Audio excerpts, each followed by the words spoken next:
પાટણ ઘી બજારમાં શંકાસ્પદ ઘી મામલે કવરેજ કરવા ગયેલ પત્રકાર પર કેટલાક વેપારીઓએ કર્યો હુમલો.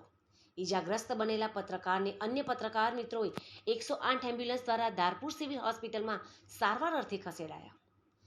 વેપારીઓ દ્વારા પત્રકાર પરના હુમલાને સમગ્ર પાટણ જિલ્લાના પત્રકારોએ વખોડી કડક કાર્યવાહી કરવાની કરી માંગ.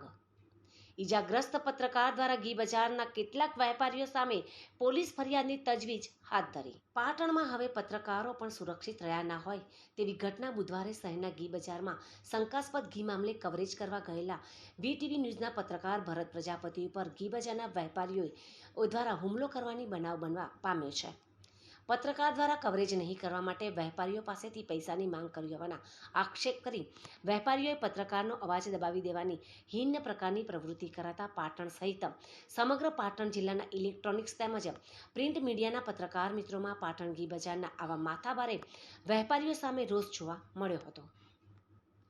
પાટણ શહેરના 3 દરવાજા ઘી બજારની ઘટનામાં ઈજાગ્રસ્ત બનેલા વીટીવીના રિપોર્ટર ભરત પ્રજાપતિએ અન્ય પત્રકાર મિત્રોની મદદથી 108 એમ્બ્યુલન્સ મારફતે પાટણ ધારપુર સિવિલ હોસ્પિટલમાં સારવાર અર્થે ખસેડવામાં આવ્યા હોવાનું અને આ મામલે પાટણ ઘી બજારના કેટલાક માથાભારે વેપારીઓ સામે પત્રકાર ભરત પ્રજાપતિ દ્વારા પોલીસ મથકે ફરિયાદની તજવીજ હાથ ધરી હોવાનું જાણવા મળ્યું છે.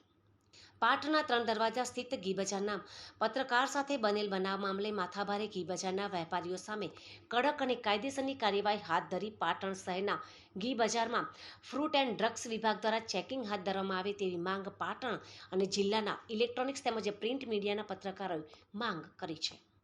પાટણ ઘી બજારના 4 થી વધુ જે વેપારીઓ છે તેઓની અંદર ફૂડ વિભાગ દ્વારા રેડ કરવામાં આવી હતી. આજે વહેલી સવારે જ્યારે હું વીટીવી ન્યૂઝના રિપોર્ટર તરીકે ત્યાં આગળ સ્થળ ઉપર કવરેજ કરવા ગયો અને કવરેજ કરતા સમયે ત્યાંના જે વેપારીઓ છે તેઓ ગુંડાગીરી ઉપર ઉતરી આવ્યા હતા અને લગભગ 40 થી 50 જેટલા લોકો જે ત્યાં આગળના વેપારીઓ છે તેઓએ મારી ઉપર હુમલો કર્યો હતો અને મને ગળદા પાટનો માર માર્યો. એટલે કે ચોથી જાગીર ઉપર આ રીતની હુમલો કરવો કેટલા યોગ્ય લાગે. ફૂડ એન્ડ ડ્રગ વિભાગ દ્વારા જે રેડ કરવામાં આવી હતી ત્યારબાદ ત્યાં આગળ કવરેજ કરવા માટે ગયો હતો.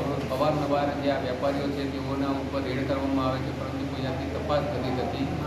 આજે જે આગળ ત્યાં સ્થળ ઉપર મને મારવામાં આવ્યો ત્યાં સ્થળ ઉપર ઘટના સ્થળના જે વેપારીઓ છે તેમજ બજારના સીસીટીવી જો પોલીસ તપાસ કરે તો સાચી હકીકત સામે આવી શકે છે. કારણ કે લગભગ 40 થી 50 જેટલા વેપારીઓ દ્વારા મારી ઉપર જીવલેણ હુમલો કરવામાં આવ્યો તેમજ મારો મોબાઈલ પણ પડાવી લેવાની